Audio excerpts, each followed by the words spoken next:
It's time for DJ Rocky's Secret Files.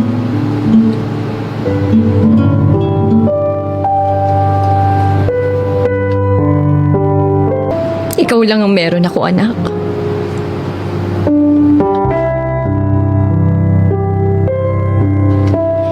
"16 years old pa lang ako noong pinagbubuntis kita. Kahit na takot ako noon kasi hindi ko alam kung paano kita bubuhayin mag-isa. Tinuloy ko pa rin. Kahit isa kang bunga ng kahalayan sa akin nang walang yakong amain. Isang demonyong asawa ng nanay ko. Pangalawang asawa. Pero anak, kahit kailan, hindi ko naisipang ipalaglag ka. Bunga ka man ng kasalanan, mahal kita. Ipinangako ko sa sarili ko na mamahalin kita. Bubuhayin kita, aalagaan, at gagawin ko ang lahat. Maprotektahan ka lang sa magulong buhay sa labas. 2 buwan ka noon sa tiyan ko nang malaman ng lola mo na buntis ako. Ipinagtapat ko sa kanya ang kahalayan ng asawa niya. Pero ang masakit dito, hindi niya ako pinaniwalaan. Sa mismong bibig ng nanay ko nanggaling na sinungaling ako. Huwag daw akong gumawa ng kwento. Wala daw akong utang na loob. Kasi pagkatapos daw akong palakihin at pag-aralin, yun pa yung igaganti ko sa amain ko. Pasalamat daw ako at itinuring daw akong tunay na anak mula daw nung iniwan kami ng totoo kong ama. Iyak lang ako ng iyak noon. Ang sama-sama ng loob ko. Yung akala kong kaisa-isang taong magmamahal at maniniwala sa akin, wala palang pakialam. Pinalayas nila tayo, anak. Wala akong magawa noon, kundi mag-alsa balutan. Bit-bit ko ang kakarampot na pera na inipon ko mula sa binibigay nilang baon sa akin. Hindi ko alam kung saan ako noon pupunta. Hindi ko nakilala ang ibang kamag-anak ng lola mo. Kaya sa mga kaibigan ko muna ako nakikisilong. Palipat-lipat kung saan. Hanggang sa kung saan na lang aabutin ng gabi, doon na lang ako matutulog.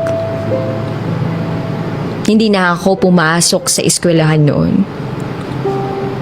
Nag-uumpisa ka na rin kasing lumaki sa tiyan ko. At alam ko, marami sa mga kaklase ko ang pag-uusapan ako at uusgahan. Kaya mas pinili ko na lang na tumigil sa pag-aaral. Masakit isipin na marami talaga sa ating lipunan ang mabilis sumusga kahit hindi nila alam ang totoong kwento. Ang bata ko pa daw, nagpabuntis na daw ako. Imbes daw na pag-aaral ang inatupag ko, inuna ko ba daw yung paglalandi ko? Kawawa daw ang magiging anak ko. At kung ano-ano pang masasakit na salita ang naririnig ko. Pero binaliwala ko yun, anak. Kasi alam ko naman ang totoo. Wala silang alam sa dinanas ko sa kamay ng amain ko. Sinira niya yung buhay ko. Sinira niya. Naganap ako ng pagkakakitaan. Marami akong inaplayang trabaho pero walang gustong tumanggap sa akin. Bukod sa menor de edad pa lamang ako, buntis pa. Tumatanggap na rin ako ng labada mula sa mga kakilala ko. Kapalit ng konting pera at pagkain nating dalawa. Hanggang sa may naawa sa atin, anak. Tinanggap ako bilang tagahugas ng plato sa isang karinderya. 6 na buwan ka noon sa tiyan ko. Hirap na akong kumilos pero tinitiis ko Kasi malapit ka nang lumabas. Kailangan kong mag-ipon para sa nalalapit kong panganganak. Buti na lang, naging mabait sa akin ang may-ari ng karinderya. Binigyan niya tayo ng konting space sa kanyang karinderya para meron tayong matuluyan. Kaya naman pinag-igihan ko ang pagtatrabaho. Tagahugas ng plato sa umaga, sa gabi tumatanggap ako ng labada. Dahil sa kakulangan ng pera, minsan lang tayo nagpunta ng doktor para sa check-up. Minsan nga natatakot ako kasi hindi ko alam kung okay ka ba. Kasi hindi ko na ibibigay ang tamang pagkain at hindi ko napapalakas ang resistensya mo. Kung ano lang kasi yung meron, anak, yun lang yung naibibigay ko sa'yo. Kinakausap kita habang hinihimas-himas ko ang nakaumbok ko na tiyan. Humihingi ako ng sorry kasi ngayon pa lang dinadanas mo na ang hirap. Hindi ka pa man lumalabas. Pero napapangiti na lang ako kapag sumisipa ka. Para bang naiintindihan mo lahat ng sinasabi ko. Feeling ko yun yung paraan mo para sabihin, okay lang yun, Mama.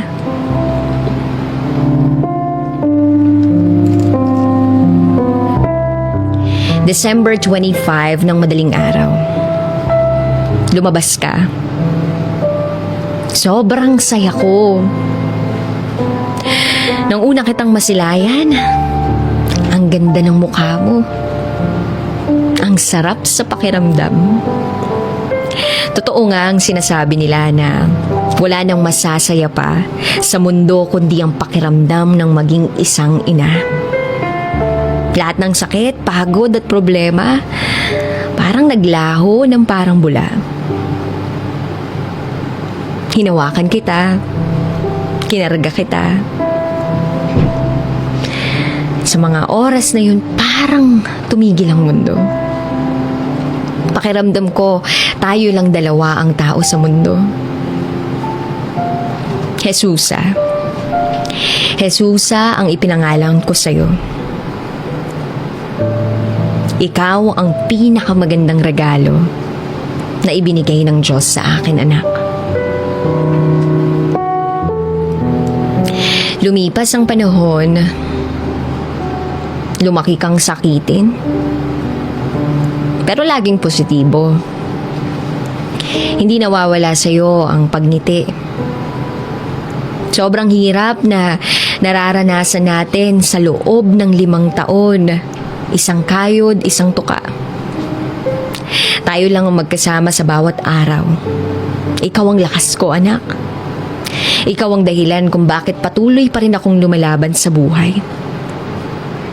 Naging sakitan ka man, pero napakabibo mong bata. Nagagawa mong tanggalin ang pagod ko. Konting lambing mo lang, isang yakap at halik mo lang. Anong meron sa'yo? Pati ibang tao napapasaya mo. Kaya maraming natutuwa sa'yo, anak. Maraming nagmamahal sa'yo. Sobrang bait mong bata. Napakamasunurin. Ikaw yung batang hindi pinipilit ang mga bagay na gustuhin. Ikaw yung batang kahit nasa murang edad, matured na kung mag-isip. Pansit lang ang handa natin sa birthday mo. Tuwang-tuwa ka pa nun. Sabi mo pa nga, Mama, okay lang po. Ang importante, magkasama po tayo. Hindi ko nga alam kung saan mo nakukuha yung mga salitang yan. Kasi 4 na taon ka pa lang, pero ganyan ka na kung magsalita. Sobra mo akong napapaligaya, anak. Napakaswerte ko at naging anak kita. Lumipas pa ang ilang mga araw. Madalas ka nang nagkakasakit. Pabalik-balik na ang lagnat mo. Tapos, nagkakaroon ka ng kung ano-anong butlig sa katawan. Hindi kita madala-dala sa ospital kasi wala tayong sapat na pera.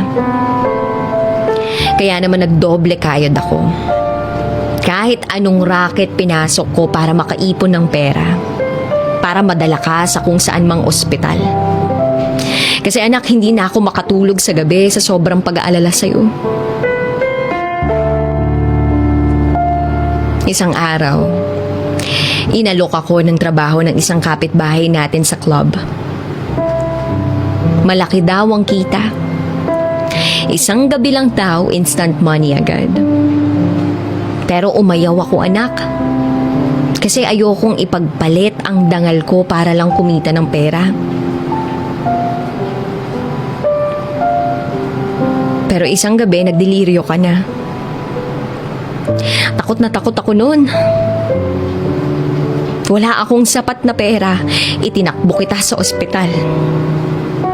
Sa tulong ng mga nagmagandang loob na kapitbahay, nag-abot sila ng konting tulong. Kaya napa-admit kita sa ospital. Maraming test ang ginawa sa'yo. Kung ano-anong bagay ang nilagay sa'yo. Kasi hirap na hirap ka ng huminga. Iyak ako ng iyak noon habang nagdadasal sa Diyos. Awang-awa akong nakatingin sa'yo. Paglabas ng doktor, isang masamang balita ang hatid nito sa akin. May sakit ka daw, anak. Leukemia. Halos parang pinagsakluban ako ng langit at lupa. Marami pang sinabi ang doktor pero hindi ko na naiintindihan. Nangihina akong napaluhod sa harap niya. Humagulgol na ako. Sabi ko, bakit? Bakit ang anak ko pa? Ang sabi, kailangan ko daw ng malaking pera para madugtungan ang buhay ng anak ko. Anak, kailangan mo daw sumailalim sa isang chemotherapy. Kahit hindi ko maintindihan, sinabi ko na lang na gawin nila lahat para lang mabuhay ka. Tinanggap ko ang trabahong inaalok sa akin ng kapitbahay natin. Oo. Tinanggap ko ang trabaho sa club. Wala na akong ibang alam na paraan para kumita lang ng pera ng ganun kabilis. Nilunok ko ng pride ko. Ipinagpalit ko ang dangal ko para madugtungan ang buhay mo, anak. Makasama lang kita ng mas matagal pa.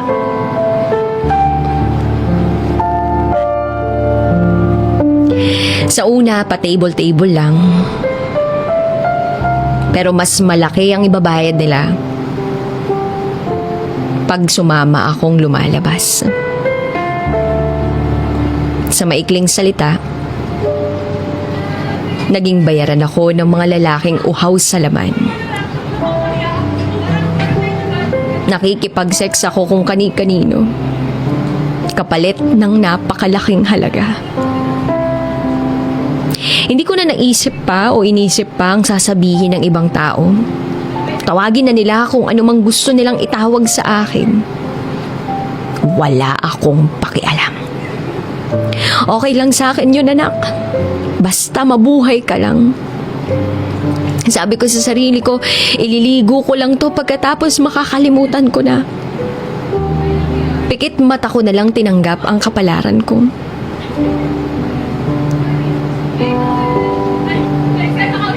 At durog na durog ang puso ko sa tuwing nakikita kitang nangihina. Nire-reject ng katawan mo ang chemo. Umiiyak ako habang hinahagod ko ang likod mo kapag nagsusuka ka. Naglalagas na ang buhok mo at putlang-putla ka na. Anak, kung pwede lang akuin ko na lahat-lahat ng sakit na nararamdaman mo. Kung may powers lang akong kunin yan sa'yo, ginawa ko na. May mga oras na gusto ko nang sumuko, pero anong karapatan kong sumuko kung ikaw, anak, gusto mo pang lumaban? Nakikita kitang ngumingiti sa kabila ng sakit na nararamdaman mo. Ikaw itong may sakit pero ako ang inaalala mo. At hindi ko makakalimutan ang sinabi mo sa akin. Mama, pagod ka na po. Pahinga ka na po. Mama, kumain ka na po. Huwag kang papagutom, ha.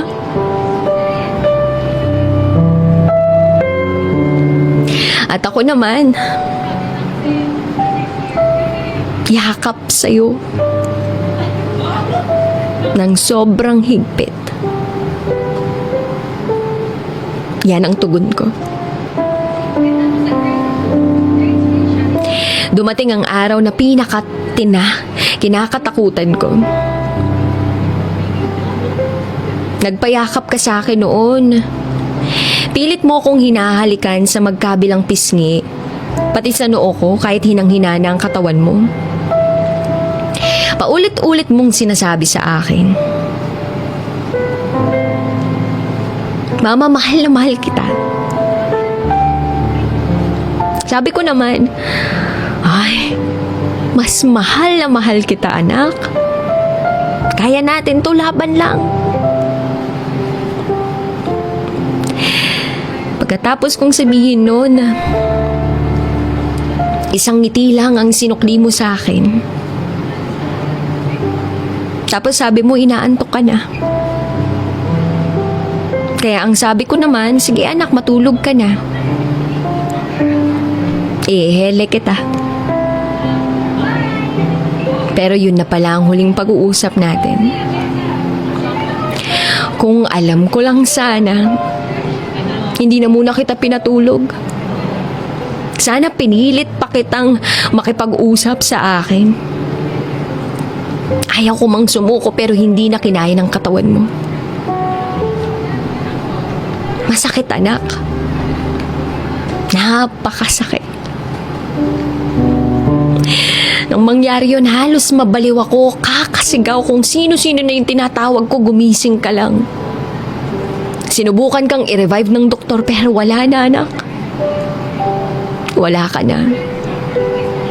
Sabi ko, hindi, Dok. Gawin niyo lahat, please. Pagalingin niyo yung anak ko. Pero maging doktor, wala nang magawa.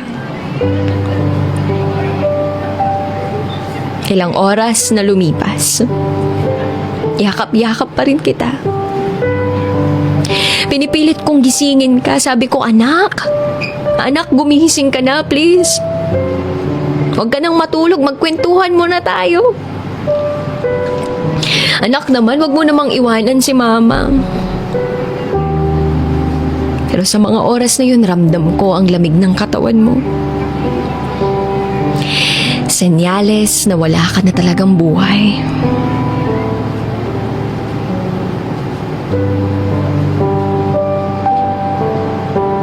Dinamadama ko pa yung pulso mo, baka sakaling bumalik ka. Kasi anak, bakit ikaw pa? Bakit kanya binigay sa akin kung babawiin ka rin lang naman? Bakit ikaw yung nagbabayad ng kasalanan ng tatay mo?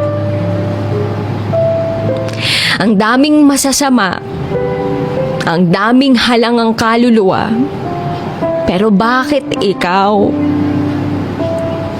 Di ba sabi mo magdodoktor ka pa? Sa mga araw na binurol ka, hindi ako umalis sa tabi mo. Parang gusto na kitang samahan. Wala na akong ganang mabuhay. Para saan pa? Bakit pa? Wala ka naman na eh. Hindi ako kumain. Kahit anong pilit nila, nakatitig lang ako sa'yo. Umaasang magising ka. Muling marinig ang boses mo. Muling marinig na tinatawag mo na akong mama. Hindi ko kaya, anak. Hindi ko alam kung papaano mabuhay nang wala ka. Sobrang miss na kita, anak. Miss ko na ang yakap at halik mo. Miss ko na yung lambing mo. Miss ko na makita ang mga tawa at ngiti mo. Namimiss ko na ang mga salitang I love you. Sana bumalik ka na, anak.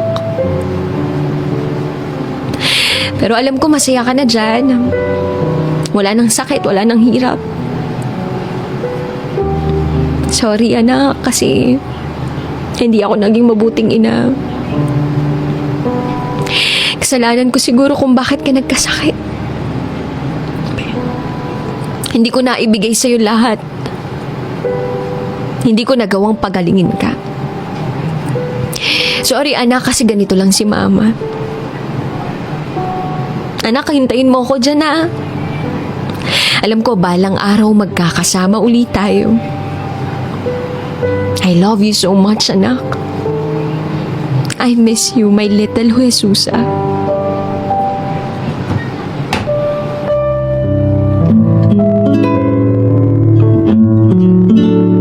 It's time for SPG, as in Super Wagner Secret Files.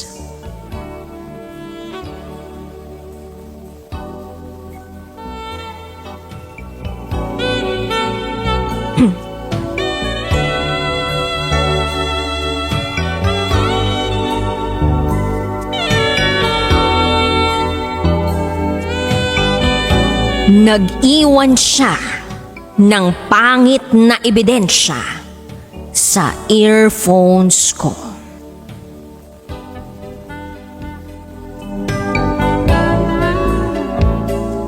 Hi, DJ Rocky. Itago mo na lang ako sa pangalang Bonjing. At ito, ang aking SPG, as in Super Wagner Secret File. Mahilig ako makinig ng music at manood ng movies sa cellphone ko.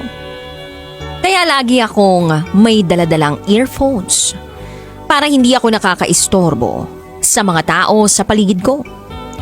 Suot-suot ko na yan kapag magre-relax na ako sa free time ko. Pero isang araw, may classmate akong lumapit sa akin. Sabi niya, "Pare, pwede ko bang hiramin ang earphones mo?" Sagot ko sa kanya, "Oo ba? Pero isoli mo agad pagkatapos mong gamitin." Sumagot siya ng, "Syempre naman, kailangan ko lang kasing panoorin sa YouTube yung isang trending na video ngayon eh." Kaya sabi ko naman, "Ay, sige to." Binigay ko sa kanya yung earphones ko. Tiwala naman ako sa kanya kasi kaibigan ko naman yun.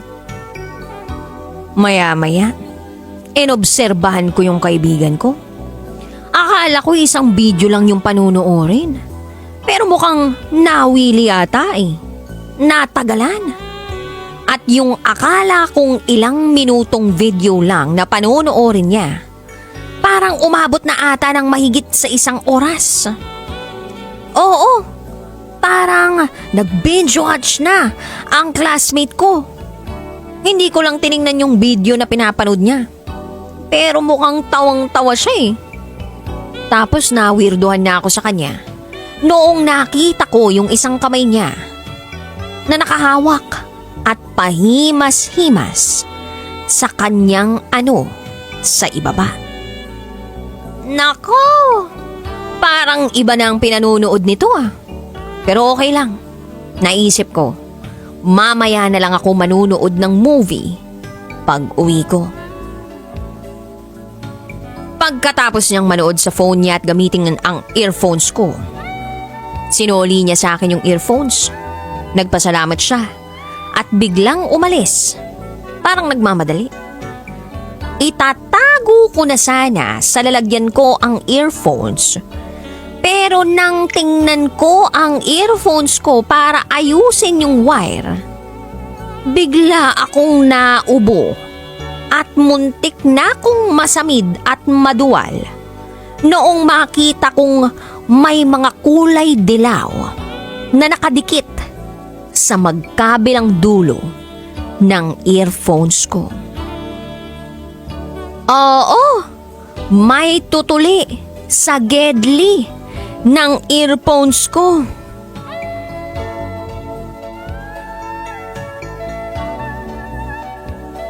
Sa sobrang pandidiri, muntik akong masuka. Grabe naman yung tenga ni classmate. Halatang nag-ipon ng yema. May pambayad sa subscription ng movies, pero walang pambili ng cotton buds ang hayop. Sorry na lang. Pero pinost ko sa FB ko yung picture ng earphones ko na may tutuli sa 2 gedli. At pasimpleng pinatamaan ng classmate ko. Hindi ko na binanggit ang kanyang pangalan. Sabi ko na lang, Tol, sa susunod na gagamit ka ng earphones ko, maglinis ka muna ng tenga. Muntik ko na tuloy matikman yung yema mo. Pagkatapos kong gawin yon, nagpunta ako sa may washing area ng campus namin at sinubukan kong linisin ang dumi sa earphones ko. Saktong-sakto, habang busy ako sa paglilinis ng earphones ko, nakita kong dumaan ang crush ko. Tapos pinansin niya ako, sabi niya, "Hi Bonch, what you doing? Ang seryoso mo naman today?" Sagot ko sa kanya, "May nanghiram kasi ng earphones ko tapos nung ibinalik sa akin masyado nang marumi. Kaya ito nililinisan ko lang." Sagot niya sa akin, "Ganun ba? Wow, sipag mo naman maglinis. Anyway, nga pala, mango shake tayo sa labas, libre ko, game?" Then sabi ko, "Sure, oo ba? Himala, anong meron?"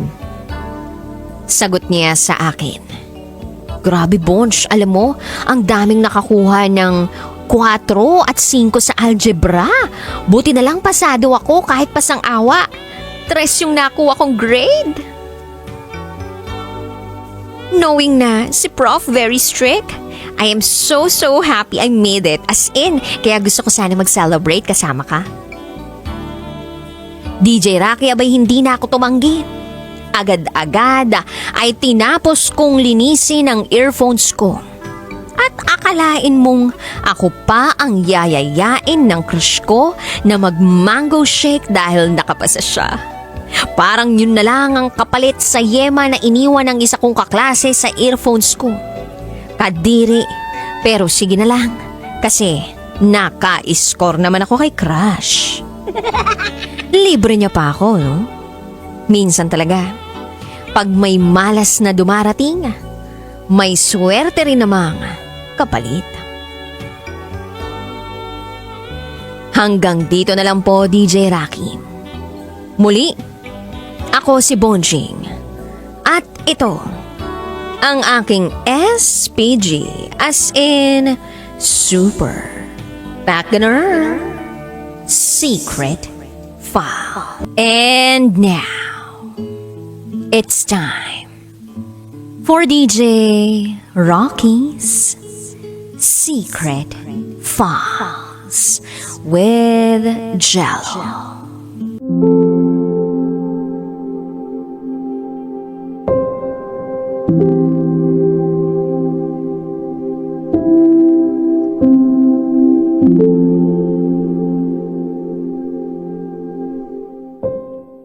Nag-abroad ang boyfriend ko para magtrabaho. Pero may iba pa siyang inatupag doon.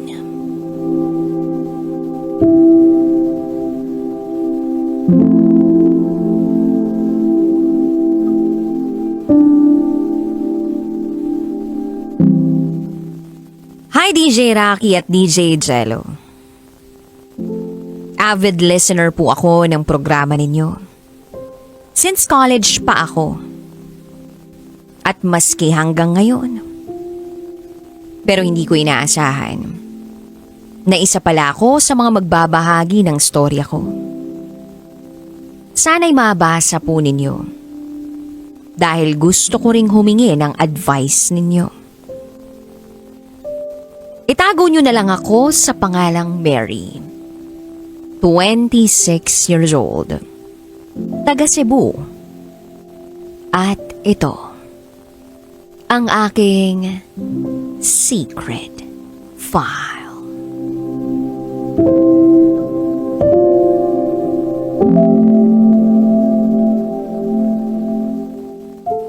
Kasalukuyan ako nagtatrabaho sa isang office sa Cebu. Sa isa sa mga kilalang kumpanya sa bansa. Bukod dito, meron din akong long-time boyfriend. Naitago na lang natin sa pangalang John. Mag-aanim na taon na kaming mag-boyfriend ni John. This coming September. College pa lang kaming dalawa noong naging kami officially. Masasabi ko talagang na kay John na ang lahat ng green flags.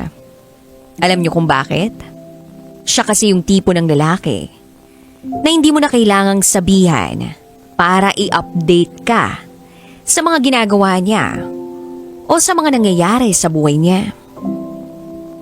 Siya na mismo ang kusang gagawa noon para hindi ako mag-overthink. Since college pa lang ako, nasa isang long-distance relationship na kami. O LDR. Ako kasi that time, naninirahan sa isang boarding house na malapit sa university na pinapasukan ko. 2 hours lang naman ang agwat ng biyahe papunta sa amin kung uuwi ako. And every weekend naman akong umuwi sa amin. Tsaka ako susunduin ni John sa dormitory ko at ihahatid sa amin. Doon na rin siya mag-i-spend ng time sa bahay namin. Isa sa mga nagustuhan ko kay John ay ang kanyang pagiging magalang at pagkakaroon ng takot sa Diyos.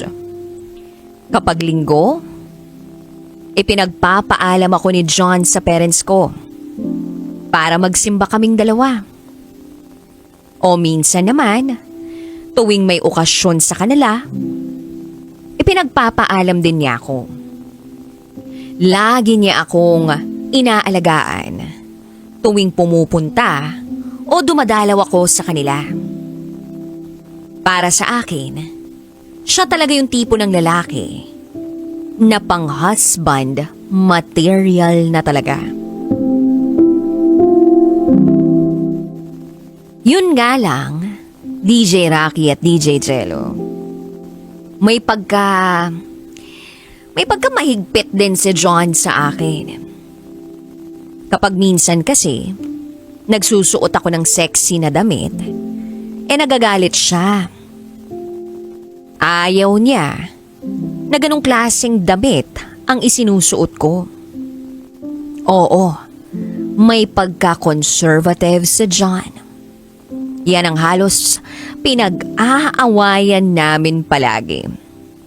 Dahil ayaw lang daw naman niya na mabastos ako.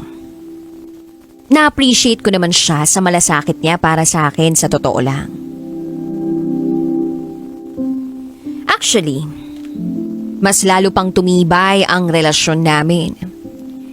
Dahil sobrang open namin sa mga pamilya namin. Both sides. Ramdam ko rin na botong-boto sa akin ang pamilya ni John. Mas excited pa nga sila na ikasal kami. Gusto na ng mga magulang ni John na magkaroon ng apo. Nakakataba lang ng puso isipin na bukas ang loob nila na tanggapin ako bilang kasintahan ni John at tratuhing miyembro na rin ng pamilya nila. Si John ay 9 na taong mas matanda sa akin.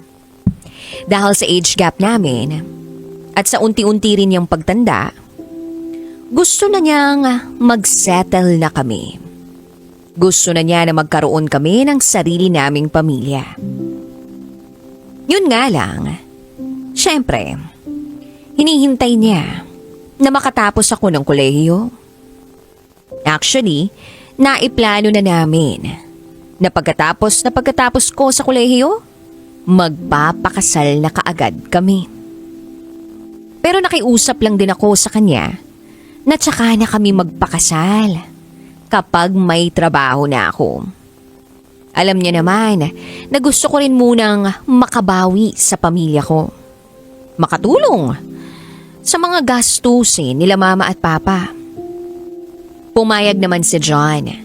Naiintindihan naman daw niya ang gusto ko. At ayun na nga, nakapagtrabaho na rin ako. And then sabi ko sa kanya, pagkatapos ng 2 taon, magpapakasal na kami. Ang sagot naman niya sa akin, mag-a-apply lang daw muna siya ng trabaho abroad. Pandagdag sa iniipon niya para sa plano naming pagpapakasal at pagpapatayo ng simpleng negosyo. Unang-una, nag-alinlangan akong pumayag. Pero naisip ko na suportahan din si John sa plano niya. Kaya pumayag na rin ako. Fast forward, nakapasok na si John sa trabahong inaplayan niya sa Jeddah. Hotel management ang natapos niya. At marami rin siyang talent. Kaya nakapasa agad siya sa screening ng kumpanya. At ayun na, nagsimula na akong mag-adjust. Dahil hindi na kami pareho ng oras. Kung gising siya, tulog naman ako. Kaya ang ginagawa namin, nag-a-alarm ako madalas para maset yung oras kung kailan kami mag-uusap sa video call. Madalas kaming magkumustahan tungkol sa mga ganap sa araw namin. Sa mga ganitong usapan lang, kahit maiksi, masaya na kami.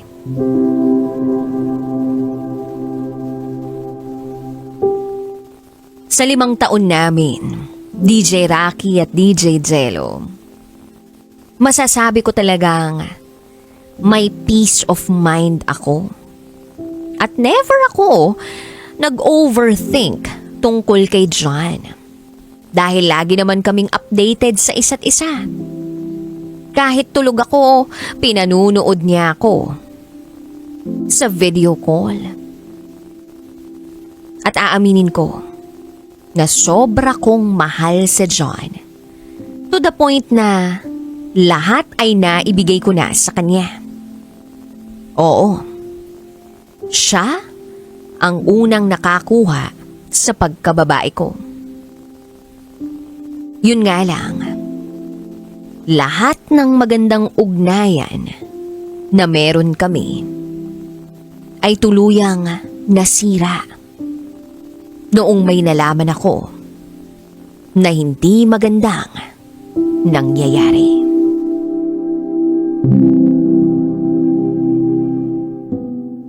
Merong nagpadala sa akin ng mensahe. Isang mensahe mula sa hindi ko kakilala. Ang sabi, may ibang babae raw si John. At kasamahan pa niya sa trabaho yung babae. Bigla akong kinabahan. Pero hindi ako agad nagpadalos-dalos dahil may tiwala naman ako sa kanya. Baka kako, naninira lang ng relasyon yung nag-send ng mensahe sa akin. Kaya inignore ko muna. Hanggang sa sunod-sunod na ang mga nagchat-chat sa akin. Mga taong hindi ko naman kakilala o kaano-ano. At pare-parehas ang sinasabi nila sa mga chat nila sa akin. Na nagloko raw si John doon at nasa akin na kung maniniwala ako o hindi. DJ Rocky at DJ Jello, hindi pa rin ako naniwala. Dahil tiwalang-tiwala ako kay John. At mukha naman kaming okay. Wala naman akong napapansin na nagbago sa pagitan naming dalawa. Pero unti-unti ring lumakas ang mga hinala ko sa katagalan. Kaya ang ginawa ko, inopen up ko kay John ang mga chat ng ibang tao tungkol sa kanya at sa di umano ay babae niya. Ang sagot lang ni John sa akin, mga inggit lang daw yung mga yun. Kaya sinisiraan siya sa akin. Yun nga lang nagdududa na ako. Nung malaman ko na may ginawa siyang bagong Facebook account. Nagkakausap pa kami ni John sa chat noon. Pero after a week, sinabi niya na ipablock ko raw yung account niya na isa dahil na-hack. Ako naman naniwala. 2 buwan na lang, DJ Rocky at DJ Jello. Matatapos na ang kontrata niya sa Jeddah at makakauwi na siya rito sa Pilipinas. Pero nito lang, July 28, 2025, nalaman ko na totoo pala. Totoo pala ang mga sinasabi sa akin ng mga taong hindi ko kakilala na nagme-message sa akin. Nag-send sila sa akin ng Facebook account noong babaeng tinutukoy nila. Sinearch ko ang pangalan noong babae, pero hindi ko mabuksan dahil nakalock ang profile niya. Dito na ako nagsimulang kabahan. Hanggang sa nag-duty ako na para akong lutang. Kasi iniisip ko talaga na what if totoo nga talaga na nag-cheat si John sa akin? What if totoo ngang may ibang babae siya abroad? DJ Rocky at DJ Jello ang ginawa ko na lang ay nagdasal. Ipinagdasal ko na lang na sana bigyan niya ako ng sign para makakita ako ng pruweba kung totoo nga ang mga hinala ko. Kinabukasan, in-stalk ko yung isang profile ng babae na hindi nakalock. At doon ko na nakita na suot-suot noong babae yung jersey shirt ni John. Tapos may picture pang may bulaklak at teddy bear. Sa mga oras na iyon, hindi ko maipaliwanag pero sobrang bigat ng pakiramdam ko. Naiyak na lang ako ng naiyak. Hanggang sa sinabi ko kay John na alam ko na ang lahat. Alam ko na ang lahat-lahat. Ayaw niya pang umamin. Kahit pinadalhan ko na siya ng mga screenshot na nakarating sa akin. Sinend ko mismo sa kanya ang litrato ng babae niya na suot ang jersey shirt niya. Dito na siya tuluyang umamin na nadala lang daw siya. Oo, nadala lang daw siya. At tinago niya sa akin kasi takot daw siya na hiwalayan ko siya. Sa sobrang galit na nararamdaman ko, nanginig ako at nagsabi ako na, bakit? Anong kasalanan ko? Ba't mo to nagawa sa akin? Lahat naman ng gusto mo ginawa ko Ni hindi na nga ako rito makapag-enjoy dahil palagi kitang inaalala tapos gaganituhin mo pa ako. Wala kaming imikan pagkatapos ng nangyari. Hanggang sa tinapos ko na lang ang usapan namin at binlock ko si John sa Facebook as a messenger. Sobra akong nasaktan. At ayokong may marinig na kahit anong paliwanag mula sa kanya. Hindi pa ba sapat na ebidensya ng pagtataksil niya yung mga litratong nakita ko? DJ Rocky at DJ Jello, aaminin ko. mahal ko pa rin naman sa John. Hindi yun agad-agad mawawala. Pero yung sakit na ginawa niya sa akin, hindi pa rin mawala-wala. Sa totoo lang, hindi ko alam ang magiging kahihinatnan ng anumang meron kami ni John. Hindi pa kami uli nagkakausap matapos ang huli naming usapan nung araw na iyon. Sana ay mabigyan niyo ako ng advice. Ano ba ang dapat kong gawin? Hanggang dito na lang muna.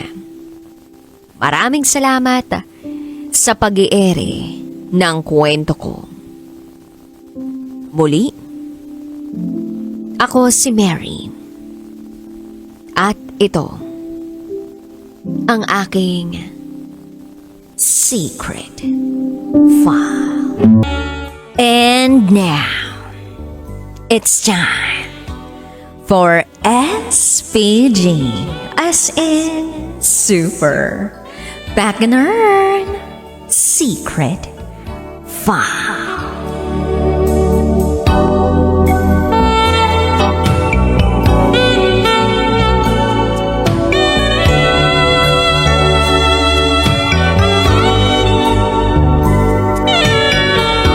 Nag-audition ako sa choir. At na-fall ako sa choir master ko.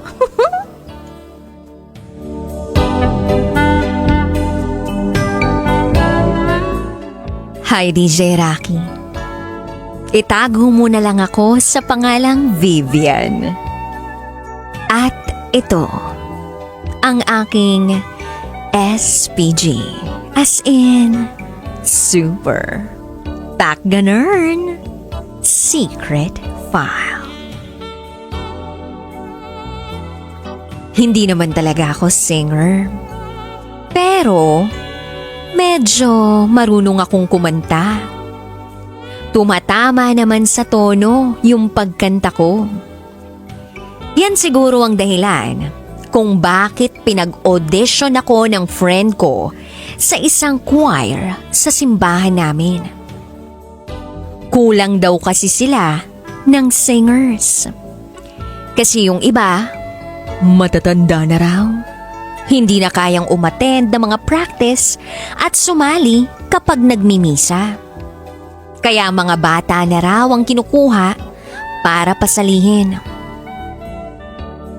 So ako naman, wala rin naman ako magawa madalas sa buhay. At total, kaya ko pa namang pagsabayin ang senior high school life ko at ang pagkanta. So sumama ako para mag-audition. Eto na, medyo marami kami. Mga halos 20 kaming lahat. Karamihan sa amin, mga babae. May konting boys, mga halos kaedad ko rin. So ayun na, dumating na bigla yung choir master. DJ Rocky. Natulala ako sa kanya. Ang gwapo-gwapo niya kasi. Ang kinis pa ng kutis. Kumbaga, kutis yayamanin.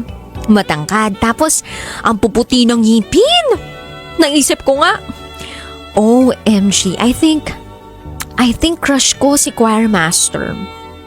Tsaka, nasa hustong edad din naman na ako, no? Para magkaroon ng crush. Tsaka crush lang naman. So, eto na nga. Sumalang na kami sa audition. Ewan ko kung bakit, pero ako yung huling sumalang sa audition. Kaya simula, nakatitig lang ako kay choir master.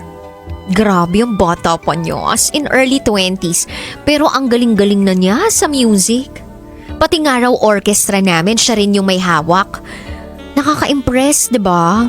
So yun na nga, kumanta lahat ng auditionees.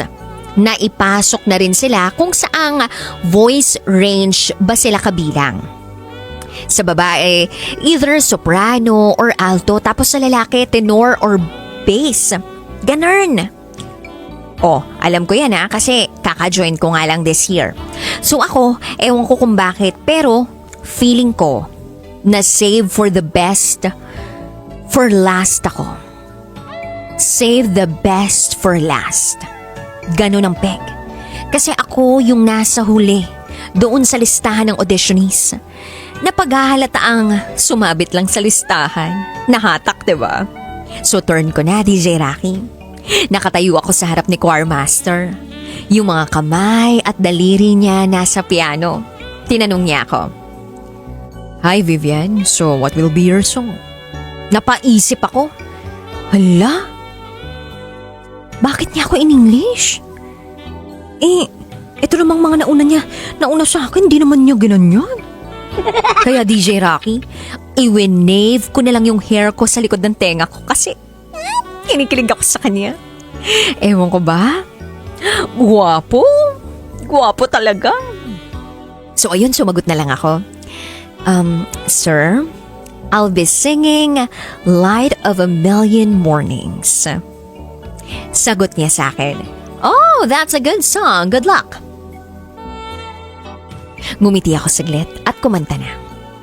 Isang stanza and then chorus. Medyo may kataasan pero naabot ko naman. Pumalakpak si choir master pagkatapos kong kumanta. At tumayo pa. Akalain mong nag-standing ovation pa? DJ Rocky, aaminin ko. Natouch ako. Then sabi sa akin ni choir master, "Well done, Vivian. You are in the soprano vocal range. Naaabot mo naman pala yung mga matataas na nota." Yes, naaabot mo ang mga matataas na nota. Alam mo, DJ Rocky, noong narinig ko yung salitang nota, bigla akong napatingin sa nota niya.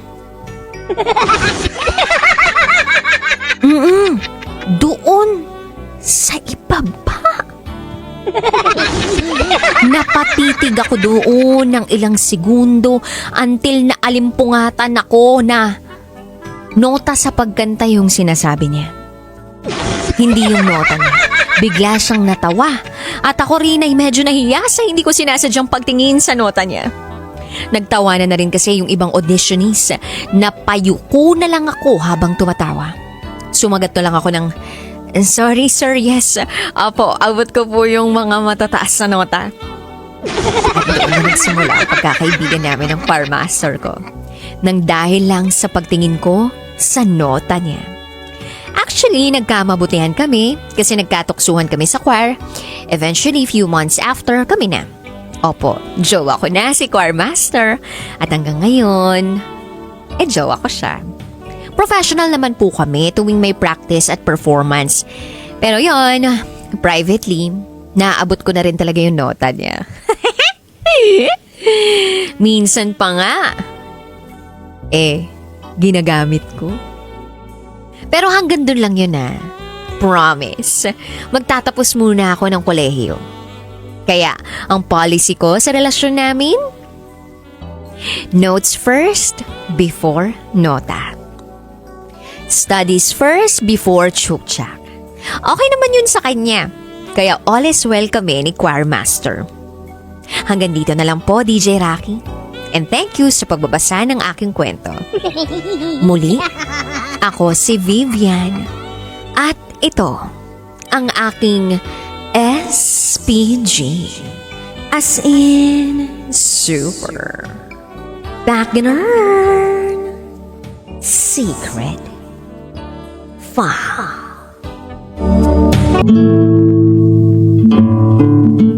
And now, it's time for DJ Rocky's Secret Files.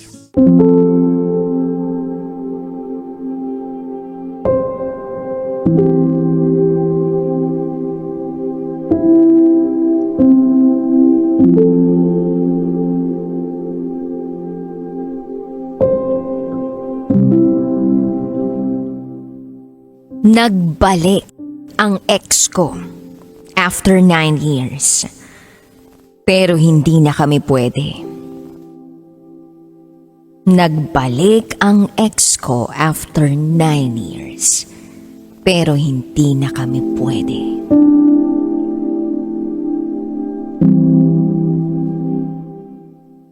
Hi DJ Rocky. I'm an avid fan ng programa mo. Gusto ko lang sanang i-share sa'yo ang aking kwento. Gusto ko rin sana kasing makarinig ng advice ninyo. Itago mo na lang ako sa pangalang Camille. At ito, ang aking secret file. 3 taon. Ganyan katagal ang naging relationship namin ni Dave. Nagsimula sa simpleng tuksuhan sa trabaho ng mga kaopisina namin. Hanggang sa nag-bloom na ang spark na namuo sa pagitan naming dalawa. Gwapo si Dave. Matangkad. Malinis tingnan. Kumbaga head turner kung tawagin. Nagkamabutihan naman kaming dalawa ni Dave. Lumabas-labas kami para gumala. Kumain, mag-bonding, manood ng sine, mamasyal sa park, mag-shopping kapag may pera. Yung tipikal na mag-jowa ba? Ganun naman, pinagdaanan namin yun. Hanggang sa paglampas ng 3 taon naming mag-jowa, nag-propose na siya sa akin. Nag-yes ako. At ilang buwan lang ang makalipas, July 6, 2024, kinasal na rin kami. Umasa akong magiging maayos at magandang buhay namin bilang mag-asawa. Parehas naman kaming may trabaho. Nanatili si Dave sa kumpanyang pinagtatrabahuhan namin. At ako naman ay nakalipat sa isang garment factory bago pa kami ikinasal. Parehas kaming stable. Kumbaga, yun nga lang DJ Rocky, unti-unti kong naramdaman na parang pinagsisisihan ko na ang desisyon kong pakasalan si Dave. Wala pang 1 taon. Nagloko na agad siya sa akin. At parang malabo nang umabot kami sa first anniversary ng kasal namin.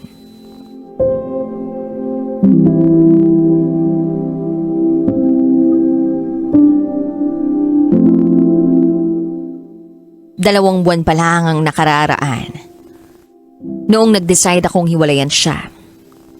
At siguro, may parteng kasalanan ko rin. Kasi, nakumpiyansa ako. Parang ganun. Akala ko magbabago pa siya.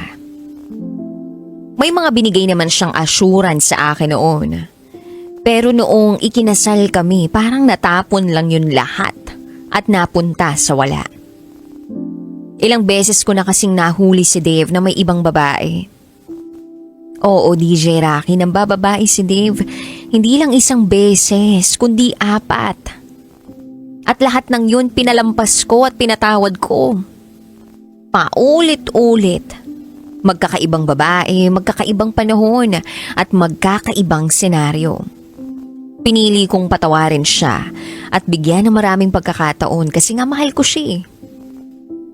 Umaasa akong sa dulo ng lahat, ako pa rin ang pipiliin niya. Siguro, hindi ko lang maibigay ng husto ang anumang kailangan niya o kailangan ng katawan niya. Ewan ko, pero hindi naman ako nagkulang sa emosyonal na pag-iintindi. Sa totoo nga, sagad-sagad ang pagpapasensya ko at pag-iintindi sa kanya. Kasi paminsan-minsan, nasasaktan na rin niya ako physically. Tinatanggap ko lang yun at pilit kong inaayos. Nagsusorry naman si Dave at hindi ko siya sinusukuan sa kabila ng lahat. Aabot ba kami sa kasalan kung kinulang ako sa pagtanggap sa kanya? Nakakalungkot lang isipin, DJ Rocky, na yung taong pinili ko ay hindi pala ang tamang tao para sa akin. Nagkaroon kasi ng pagtatalo si Dave at ang papa ko. Sinagot-sagot niya noon ang papa ko at nagkaroon sila ng pisikalan. Sa sobrang takot ko, hindi na ako nakapaawat. Mga kapatid ko na lang at ang mama ko ang umawat sa kanila. Dito ko na-realize na masyadong problemado ang relasyon naming mag-asawa dahil sa ugali ni Dave. Naulit pa rin ang naulit ang pambababae ni Dave. Bawat buwan, iba't ibang babae. At umabot na ako sa puntong napuno na rin ako sa kanya. Napansin kong pabalik-balik na lang kami sa ganito. Mambababae siya, mahuhuli ko, hihingi siya ng tawad, babait ng ilang araw o linggo, tapos mambababae uli. Parang natrap na ako sa setup namin. Di ba ako naman ang asawa? Ba't kailangan niyang mambabae? Kung anong meron sila, meron din naman ako ah. Hindi pa ba ako sapat? Kapag nag-I love you siya sa akin, tumitingin siya sa mga mata ko. Pero gaano yun lahat katotoo? Yung mga tanong na yan, naitanong ko yan kay Dave. Lahat yan. At hindi naman niya ako nabibigyan ng saktong sagot. Parang nga akong engot. Sinasabihan niya ako ng I love you. Pero pinagsisinungalingan niya lang ako. Kaya napuno na rin ako. At nagdesisyon akong hiwalayan na si Dave. Aaminin ko.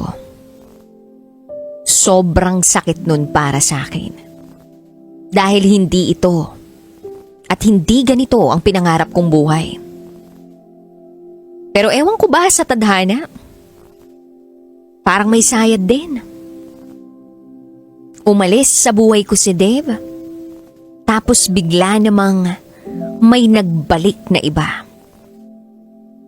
At hindi ko rin inaasahan na makikita ko uli itong taong to. Makalipas ang 9 na taon matapos ang huli naming pagkikita.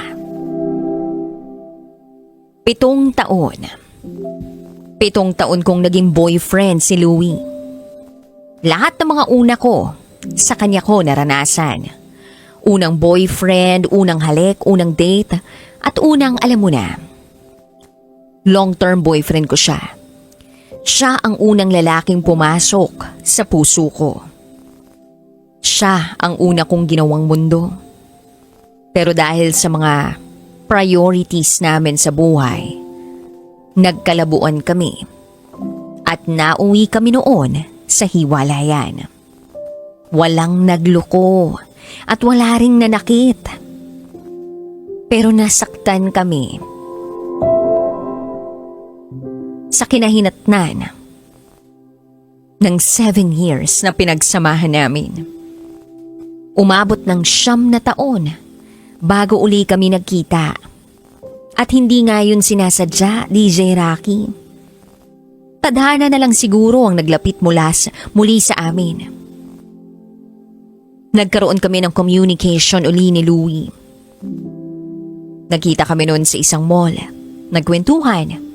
At parang bumalik na naman sa isip at puso ko yung feelings na minsan kong naramdaman para sa kanya. Magkausap na rin kami. Palagi ni Louie.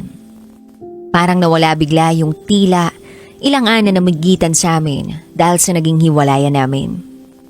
At oo nga, nanumbalik ang sigla ng puso ko dahil sa presensya ni Louie sa buhay ko. Kaya lang DJ Rocky this time, parang ang hirap na ng sitwasyon namin. Simple lang ang dahilan. Kasal na ako kay Dave. Si Louie naman single dad na. May anak na sa iba pero hindi sila kasal nung babaeng naanakan niya. Aaminin ko naman na masaya ako. At mahal ko pa rin si Louie. Never niya akong sinaktan physically. Never niya akong ipinagpalit sa iba. At never niya ipinaramdam sa akin na hindi ako karapat dapat mahalin o tratuhin ng tama. Lagi niya akong nirerespeto. Pati na rin ang pamilya ko. Nirerespeto niya. Hindi gaya kay Dave.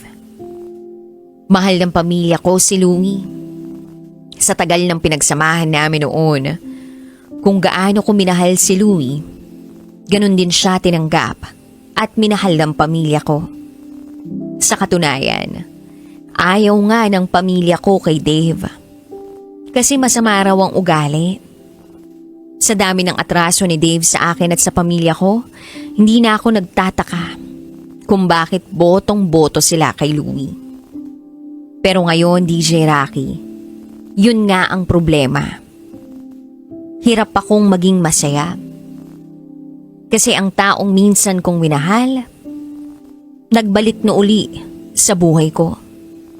Pero hindi naman kami ngayon pwede.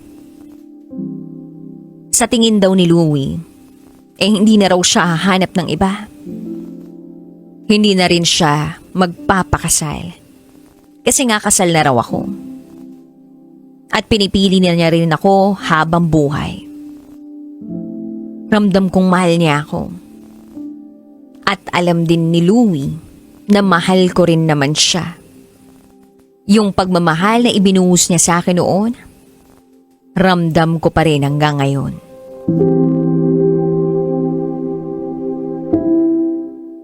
Kaya ako sumulat, DJ Rocky. Dahil kailangan ko ng payo ninyo. Hindi ko alam. Ang kailangan kong gawin. Gusto kong kumawala kay Dave. Dahil gusto kong makasama na si Louie. Ano kaya? Ano kaya ang magandang gawin sa sitwasyon ko? Sana ay matulungan niyo ako. Hanggang dito na lang muna. Marami pong salamat. Muli, ako si Camille. At ito ang aking secret file. It's time for DJ Rocky's Secret Files.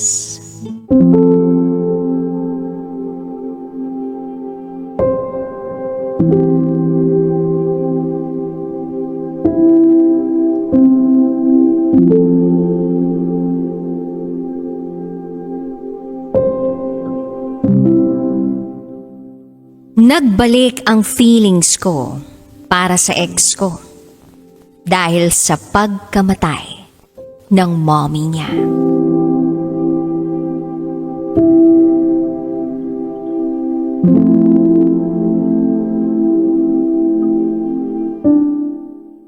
Hi DJ Rocky. Itago mo na lang ako sa pangalang Nika. At ito ang aking secret file. Matagal na akong involved sa isang long-term relationship sa ex ko. Grabe. Halos 9 na taon din kaming nagsama. Sa ngayon naman, may iba na akong boyfriend. At 9 months na rin kami together. Alam mo, DJ Rocky, halos perfect ang naging relationship ko sa ex ko. Mahal na mahal ako ng pamilya niya. Kulang na nga lang, doon ako tumira sa kanila. Tanggap na tanggap nila ako. Actually, high school lovers talaga kami ng ex ko. Hanggang sa umabot kami ng first year sa college. Naghiwalay kami dahil nagkaroon ng misunderstanding sa pagitan naming dalawa. Akala ko noon nag-cheat siya sa akin. Pero hindi naman pala talaga. Mas pinaniniwalaan ko pa ang mga kaklase niya. Fast forward to last week. Nag-message sa akin ang pamangkin ng ex ko. Namatay na raw ang lola niya. Siya yung mother ng ex ko. Sa akin parang ex-mother-in-law ko. Etong taong to. Hindi ko na napansin. Naluha na lang ako noong nalaman ko ang balita. Para kasi sa akin, napakabait ng mommy ng ex ko. Napakabait, maalaga. Kasi tuwing pumupunta ako sa bahay ng ex ko, lagi niya akong binibibi. Inaasikaso ako tuwing naroroon ako. Pinapakain. Sinisiguro niya na at home ako roon. Parang siya na rin yung tumayong mother figure sa akin. Kasi bata pa ako noong mamatay ang mother ko. I was just 5 years old. Kaya apektado talaga ako sa pagpanaw ng mommy ng ex ko. Sa loob ng 9 na taon na relasyon namin ng ex ko, may nagsisilbing nanay na gumagabay rin sa akin at nagparamdam ng tunay na pagmamahal para sa akin. As in, gustong gusto niya ako na sana ako na nga raw talaga ang makatuluyan ng anak niya. There was this one time pa nga, DJ Rocky, na nag-away kami ng ex ko. Yung mommy pa niya ang nagmakaawa sa akin na wag ko raw iwan ang anak niya. Sabi niya, maayos pa rin daw namin ang problema kapag pinag-usapan lang namin. That time nagawa ko pang makipag-ayos sa ex ko. Dahil hindi ko rin matiis ang mommy niya na nakikita kong umiiyak sa harap ko. Fast forward. Ayun. Dumalaw ako sa burol ng mommy ng ex-boyfriend ko. Pero hindi na ako nagsabi sa boyfriend ko na pupunta ako.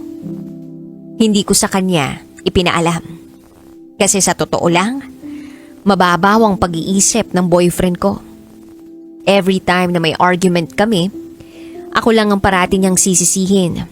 Lalo na yung ugali ko raw, na kesyo kaya kami naghiwalay ng ex-boyfriend ko dahil ma-attitude daw ako. Ultimo yung trauma niya sa ex niya, sa akin niya pa isinisisi. Tapos every time na mag-aaway kami, palagi yung mag-a-attempt na makipaghiwalay sa akin. Oo, DJ Rocky, nakikipag-break yan at sasabihan pa ako ng mga masasakit na salita. To the point na nakakalimutan niyang girlfriend niya ako. Tas eto na nga, burol na ng mother ng ex ko. Eto rin ang unang beses na nagkita at nagkasama kami uli ng ex-boyfriend ko after a long time. Sobrang busy ng ex ko noong pagpunta ko sa burol kasi all around siya. Siya ang nag-aasikaso ng lahat, tagaluto, tagalinis, taga-entertain pa ng ibang mga bumibisita. Pero isang bagay ang napansin at narealize ko nung magkita kami uli ng ex ko. Narealize ko na mahal pa rin namin ang isa't isa. Wala nang ilangan, wala na ring mahabang kwentuhan. Diretsahan naming naramdaman na meron pa palang natitirang pagmamahal. Mahal na mahal pa rin pala namin ang isa't isa. Kitang-kita ko sa mga mata ng ex ko. Naroroon pa rin ang pagmamahal niya for me.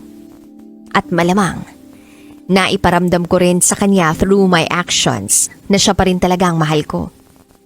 At sa kalagitnaan ng burol, nag-decide akong tulungan siya sa mga gawain. Tumulong ako sa pagluluto. Maski ayaw ng ex ko, nagpumilit ako na tulungan siya. Pagkatapos naming magluto, sabay kaming kakain. At gaya ng nakasanayan namin dati, ako pa rin ang una niyang pinagsisilbihan at aasikasuhin. Sinisiguro niya muna na merong plato, kubyertos at pagkain sa mesa. Ang isang tulad ko. Uunahin niya talaga muna ako bago siya kukuha para sa kanya. Ay, DJ Rocky, namimiss ko ang ex-boyfriend ko. Namimiss ko yung ginaganito niya ako, binibaby niya ako, inaalagaan. Lalo na't hindi ko ito nararanasan sa kasalukuyan kong boyfriend. Ewan ko ba? May bonding din naman kami ng boyfriend ko pero parang walang binatbat yun sa ex ko na sobrang maalaga. Ibang-iba talaga. Kapag naroroon naman ako sa bahay ng boyfriend ko, wala. Magse-cellphone lang yun. Minsan nga, tatay pa niya ang magyayaya na kumain ako sa mesa nila. Kaya hindi ko talaga maiwasan na ikumpara ang boyfriend ko sa ex ko. DJ Rocky, hindi talaga alam ng boyfriend ko kung saan ako nagpunta. Nitong mga nakaraang araw, wala siyang kaalam-alam. At hindi rin niya alam kung ano ang mga nangyari. Na tila nagpabago sa pagtingin ko sa kanya at sa estado ng kasalukuyan naming relasyon. Inabot ng 2 araw ang pagbisita ko sa burol. At sa huling gabi ng burol, ganun pa rin. Asikasong-asikaso ako ng ex ko. Na umabot sa puntong sobrang komportable na namin uli sa isa't isa. Niyakap ako ng ex ko habang naghuhugas ako ng mga plato. Hinalikan din niya ako sa pisngi. Hanggang sa nauwi yon sa isang smack sa labi. Sinubukan kong umilag. Pero dumampi pa rin yung mga labi niya sa cheeks ko.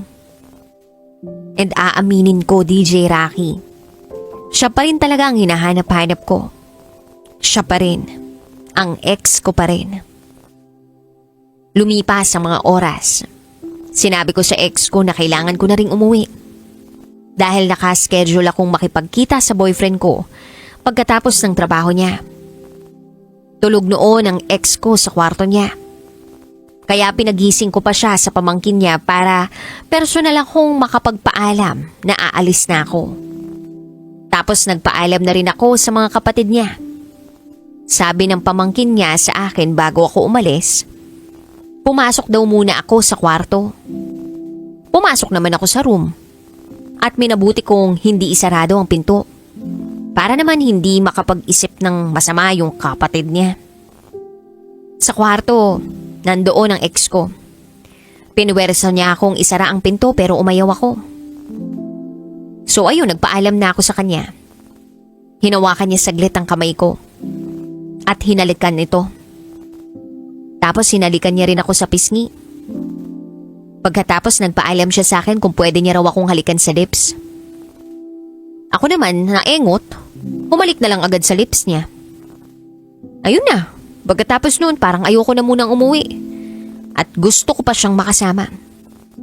Sa unang pagkakataon, parang may feelings na nga uli ako para sa kanya to the point na gusto ko na uli bumigay para sa kanya. Para sa ex ko. DJ Rocky, siya naman kasi ang first time ko sa lahat. First sa lahat ng bagay. Kaya hindi rin matatawaran yung love na meron ako for my ex. Sa kanya lang ako naging sobrang marupok as in.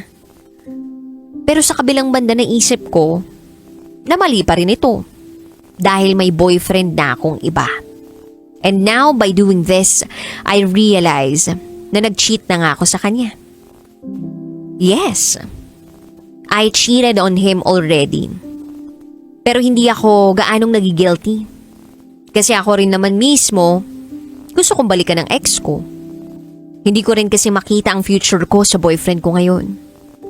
Sino ba namang gaganahan na minamadali niya ako na makagraduate para makapagtrabaho na raw ako at matustusan ko raw ang pangangailangan niya. Alam kong biro lang yun, pero saan niya nakukuha yung tapang na magbiro ng ganun sa akin? Ano, gagawin niya lang akong alipin? Tagabigay ng mga pangangailangan niya? Swerte naman niya masyado kung mangyayari talaga yun, ha? Pagka-uwi ko, DJ Rocky, parang nanabang na ako sa boyfriend ko. Kaso, hindi niya lang pinapansin yung pagiging matabang ko sa kanya kasi busy siya sa paglalaro ng online game. Adik na adik siya sa larong yun. Kaya madalas, yung time na para sana sa aming dalawa, ginugugol na lang niya sa paglalaro niyan. Kaya hindi tuloy kami nagkakaroon ng time together. Sa ngayon naguguluhan ako. Yung ex ko, nakikipag-usap sa akin. Nakikipag-usap din ako. Yes, may communication na uli kami ng ex ko and I'm using my dummy account. At itong boyfriend ko naman bihira nang mag-reply sa akin. Kaya as usual, ex ko lang laging nakakausap ko Mula umaga hanggang gabi. At hindi ko alam kung paano makikipag-iwalay ngayon sa boyfriend ko. At the same time, hindi pa rin buo ang tiwala ko sa ex ko eh. Siguro, nagawa ko lang yung mga nagawa ko nung burol ng mommy niya dahil namimiss ko ang ex ko. At baka, yun din siguro yung closure na gusto ko. Ewan ko. Pero parang kailangan ko ng payo ninyo. DJ Rocky, sana sa pag-ere ng kwento ko, matulungan niyo ko na malinawan tungkol sa tunay kong nararamdaman at sa mga dapat kong gawin. Hanggang dito na lang muna. At maraming salamat. Muli, ako si Nika. At ito, ang aking secret file. And now, it's time for DJ Rocky's Secret Files with Jello.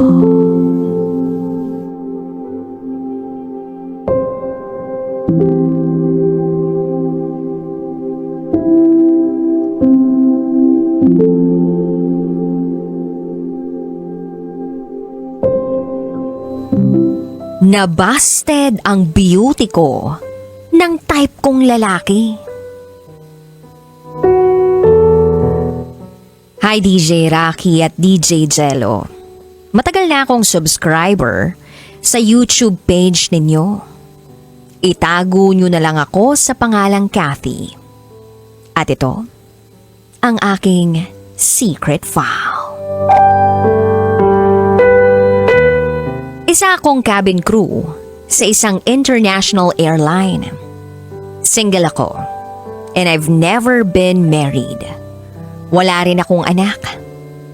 Madalas kong naririnig yung word na integrity. And from that, ako ang taga-test ng integrity ng mga nanliligaw sa mga nasa circle of friends ko.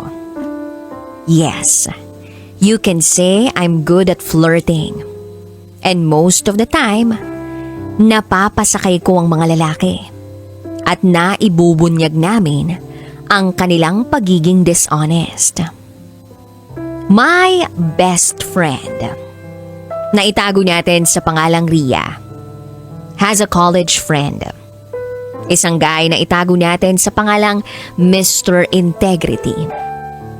Mr. Integrity is a clinical lab scientist sa isang national agency sa United States. Hindi naman siya super gwapo pero matangkad. Clean looking. Mukha siyang daddy sa isang K-drama. And yes, napagkamalan kong isa siyang Koreano. But the most noticeable thing kay Mr. Integrity ay yung dating niya. Even yung mga gay na kaibigan ko, napansin din nila yun sa kanya. Nakakasama ko lang si Mr. Integrity kapag nauwi siya rito sa Pilipinas. He visits 1 or 2 times a year. Meron din siyang mga negosyo rito at mga property na pinaparentahan sa isang online booking app. Usually, kapag nagkikita sila ni Ria, nakakasama namin siya, pati yung mga gay friend namin. Masarap ka-bonding si Mr. Integrity kasi siya yung laging taya. Even his jokes are all funny, kahit medyo may borderline na sa pagkabastos. Then one night, nag-text si Ria sa akin. Sabi niya, kararating lang daw dito ni Mr. Integrity. He wants to hang out, kumain, manood ng live performance ng Ben & Ben. Total, may ibang lakad ngayon yung husband niya. Gusto ko raw bang sumama? Sabi ko, yes, sure. Tas nag-request si Ria na magsuot ako ng something sexy. Pero hindi naman yung mukhang pang pok-pok. Then nung nasa venue na kami, nakikita ko na panay tingin sa akin ni Mr. Integrity. So, sinimulan ko na naman yung flirting games ko with him. Panay alok naman siya sa akin ng mixed drinks na para bang sinasadya niya na malasing ako. Then after ng concert, nabanggit sa akin ni Ria na naka-check-in si Mr. Integrity sa isang sikat at mamahaling resort hotel na malapit lang sa venue. Biro pa ni Ria, hindi pa raw siya nakakapasok sa mga ganong klaseng hotel. So sagot ni Mr. Integrity, di punta tayo. So yun na. On the way to the resort, doon ko na naramdaman yung pagkalasing ko. Inakbayan ako ni Mr. Integrity at tinulungan niya ako hanggang sa kwarto niya. Noong nasa room na niya kami, iniupo niya ako sa isang magandang leather sofa at binigyan niya ako ng malamig na tubig para mahimasmasan ako ng konti. Gusto rin kasi niyang makita yung bed na sinasabi ni Ria na napakalaki raw. Sa puntong yun, naglasing-lasingan niya ako. Naglakad ako papunta sa kanila. At dahil medyo hilo pa ako, napahiga ako sa bed. And I remember, sabi ni Ria sa akin, uwi na tayo? Mag-book na ako ng ride? Uy, kaya mo pa bang maglakad hanggang sa lobby? Sabi ko sa kanya, hindi mo pwedeng dito na lang tayo magpalipas ng gabi? Na 3 tayong magkakasama? Sumagot si Ria, gaga ka girl, gusto mo bang katayin ako ng mister ko pag uwi? Then sumagot din si Mr. Integrity. Sabi niya, it's okay Ria, safe naman dito si Cathy. Don't worry, ako nang bahala sa kanya. Bago lumabas ng room si Mr. Integrity para ihatid sa lobby si Ria para umuwi, na-feel ko yung kamay niya na humawak sa legs ko. Tsaka niya tinanggal yung suot kong shoes at ipinasok niya ako sa kumot. Naisip ko at that point, nako, pagbalik ni Mr. Integrity sa room niya, may mangyayari na sa aming dalawa. Tas eto na nga, bumalik na si Mr. Integrity pagkatapos niyang ihatid si Ria sa lobby. DJ Rocky and DJ Jello. Honestly, hindi ko talaga in-expect yung sumunod na ginawa ni Mr. Integrity. DJ Rocky and DJ Jello, eto na nga. Nagbihis siya ng damit at saka pinatay ang ilaw. Yes, nagpatay ng ilaw at natulog sa couch. Ano ba yan? In-expect ko pa namang tatabihan niya ako pero yun lang talaga yung ginawa niya. Nagbihis, nag-switch off ng ilaw at natulog. Wow! Ako naman, nagising na ako kinabukasan bandang 11:30 a.m. na. Nag-iwan si Mr. Integrity ng isang note doon sa may bathroom. Katabi ang isang unopened toothbrush at toothpaste. Nakasaad doon sa note ang isang cellphone number tapos may nakaquote na sentence na kung gising ka na, give me a call. So yun, tinawagan ko siya. Unang tanong niya sa akin kung gutom na raw ba ako. Sabi ko oo. Then sumagot siya na just give me few minutes.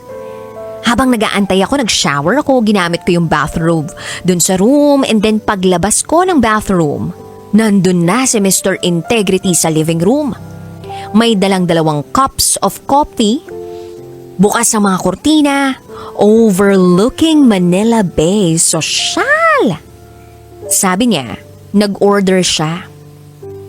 So habang kumakain kami, naisip ko na this may be the most romantic date I have ever had. Alam mo yun, para akong nasa pelikula, tapos may guy na nakaupo sa tabi ko. Naka-long sleeves at super bango pa ng kolonya. And then, naglakas loob akong magtanong kay Mr. Integrity. Sabi ko, do you like me? Tiningnan niya ako. sa mga mata ko at sabi niya, "Hindi pwede. May asawa at 2 anak ako." DJ Rocky at DJ Jello, first time kong na-feel na para bang may sumaksak sa akin. Maybe wala pang nakapagsabi sa akin ng ganun before, or dahil nahanap ko na yung lalaking hinahanap ko pero may pamilya na pala. Habang nasa ride ako pa uwi sa kondo ko, naisip ko yung word na integrity. And for the very first time, naisip ko na eto na yata yun. Siya na yun. Siya na yung living embodiment ng salitang integrity. Naikwento ko kay Ria yung araw na yun. Kung ano pang mga nalaman ko kay Mr. Integrity. Sabi niya may hinala siya. Pero naisip niya na wala namang suot na wedding ring si Mr. Integrity. At hindi niya kasamang umuwi ng Pilipinas yung wife niya. Na baka hiwalay na sila. Naalaman ko rin na hindi pala Pilipina yung asawa niya. Honestly, DJ Rocky and DJ Jello, naguguluhan ako kasi alam mo yun, bakit ako nasasaktan kung hindi naman naging kami? Or baka hindi ko lang matanggap na nabasted ako ni Mr. Integrity. Isa sa mga nasabi niya na tumatak sa utak ko ay eto. Trust is like a paper. Once it is crumpled, it cannot be perfect again. Yung araw na yun naisip ko na the more I get to know him, the more akong nai-inlove sa kanya. Sa talino niya, sa honesty niya. Wow! May mga lalaki pa palang may integridad. Just wow! Hanggang ngayon, nakaka-hangout ko pa rin naman siya kapag nauwi siya rito sa Pilipinas. And I pray na one day, makahanap na rin ako ng someone na tulad niya. Yun lang po, DJ Rocky at DJ Jello. Salamat sa pagbabasa ng story ko.